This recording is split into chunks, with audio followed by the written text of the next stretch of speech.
Le pays rage et l'architecte hurle. Il était une fois, ou deux, ou trois, dans un pays lointain, ou pas trop, une petite cité apparemment tranquille.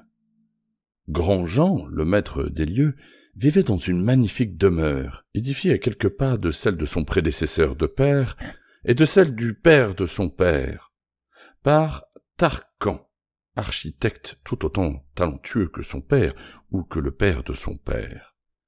Chaque rue, chaque place, chaque édifice de la cité a été construit d'après les plans sortis de l'atelier du maître, et il était interdit à quiconque de dessiner ou de bâtir sans l'avis de Tarkan. La ville se divisait en deux quartiers bien distincts. Celui des palais, tout en schiste lunaire, verre du désert, peau de lynx et bois de baobab, où vivaient les familles des grands chefs de la cité. Celui de la falaise était bien différent. De gros trous faisant office de maisons étaient creusés sur 10 étages dans la masse d'argile qui surplombait le quartier des palais. Dans ce pays, il faisait beau toute l'année, mais chaque année, au début de l'été, à la Saint-Prosper, il pleuvait toutes les journées. Si bien que le lendemain, tous les balcons étaient en fleurs, les champs tout verts, l'eau faisait briller les murs des palais, mais surtout faisait glisser la falaise. L'étage du bas était alors écrasé par les autres, et ses habitants se rendaient sur les hauteurs pour reconstruire leurs trous, selon les plans annuels de Tarkan. Celui-ci n'y portait que peu d'importance, et les habitants ne le voyaient jamais. Ils avaient affaire à Jouge, son apprenti, comme l'avait été son père et le père de son père. Jouge était non seulement chargé de diriger les travaux annuels de la falaise, mais il avait aussi le droit, la nuit, de recopier les plans des palais pour son apprentissage, en rêvant de pouvoir un jour dessiner des originaux. Aucun de ses ancêtres n'y était parvenu, et il voulait être le premier à ne plus être sans cesse surveillé par un maître qui pensait à sa place. Cette année-là, quelque chose d'extraordinaire s'est passé à la Saint-Prosper. Le soleil s'est levé, puis couché.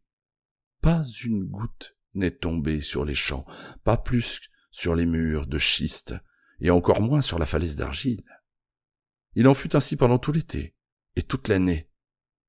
Les pots étaient vides, les champs tout gris, les murs de schiste tout palos, et surtout, la falaise n'avait pas glissé. Les habitants du bas avaient conservé leurs vieux trous, et étaient très mécontents, car c'était leur tour de monter sans construire de nouveau. Ils constituèrent un syndicat, ce qui était interdit, et protestèrent, ce qu'il était aussi. Il était bien égal à Grand-Jean que le peuple râle. Il avait fait venir de l'eau du Sahara, et son palais brillait finalement autant, si ce n'est plus, que l'an passé. Tarkan, lui, était content, car il n'avait pas à redessiner de plans pour les nouveaux trous, puisque les derniers n'avaient pas servi. Il avait donc plus de temps à consacrer à de nouveaux projets, plus valorisants. Dans la falaise, on frôlait la guerre civile. Chaque étage avait son syndicat, et aucun ne communiquait avec l'autre. Grand-Jean et Tarkan ne s'occupaient pas des conflits, et Jouge tentait d'en être le médiateur, mais tout en restant très discret, car son maître n'aurait jamais accepté qu'il ne fasse quelque chose sans son accord. Pendant toute l'année, la situation avait empiré. Les gens palabraient sans cesse, et ne s'arrêtaient que de temps en temps pour se battre. Jouge finit par les convaincre que de se battre entre eux ne les aidait en rien. Il essayait d'être positif et constructif. Dès le lendemain, et tous les soirs du mois qui suivit, chacun alla de son coup de pioche, protester dans le quartier des palais. Mais comme si de rien n'était, les familles des grands chefs continuaient à faire de splendides réceptions dans leurs cours, portes et fenêtres fermées.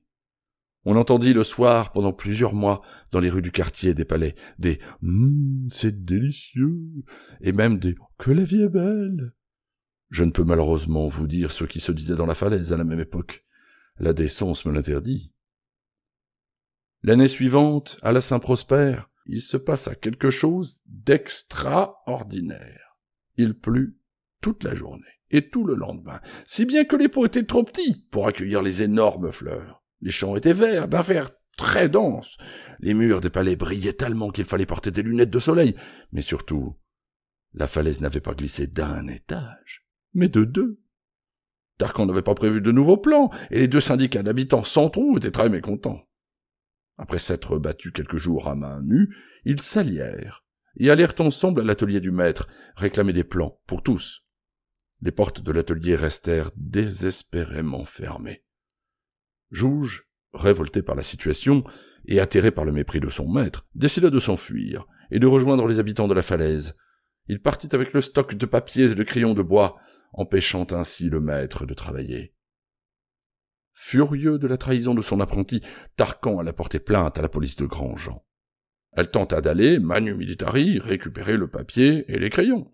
Mais les habitants de la falaise, aguerris par plus d'1 an de bagarres à main nue, et même parfois avec ustensiles, ne se laissèrent pas faire. Ils firent front, et caillassèrent le camion de la police, qui dut faire demi-tour, et ceci à maintes reprises. Tarquin, impatient, tournait en rond en attendant que ne lui soit livré le matériel nécessaire à son travail, alors que Jouge, réfugié dans la falaise, passait son temps à dessiner et à construire de nouveaux trous avec les habitants. Le sourire collé aux lèvres, il accomplissait son rêve. Il travailla tant et tant que c'est toute la falaise qui fut remodelée, sans l'accord d'aucun chef. Elle était plus belle que jamais. Les habitants qui avaient tous participé aux grands travaux s'étaient réconciliés et réapprenaient lentement à vivre ensemble. De leur côté, Tarquin avait plus de temps pour s'occuper des nouveaux palais, ce qui lui plaisait, et Grandjean était satisfait de pouvoir enfin ouvrir ses portes et ses fenêtres, maintenant que le peuple s'était calmé. Il décida alors d'autoriser, à qui le veut, de dessiner et de construire, de créer des syndicats, de protester, de manifester, de divorcer, d'avorter, de se marier, de mourir dignement, de faire du toboggan, et plein de trucs super. Ainsi certains se marièrent et eurent beaucoup d'enfants, et d'autres moins, et d'autres pas. Et alors,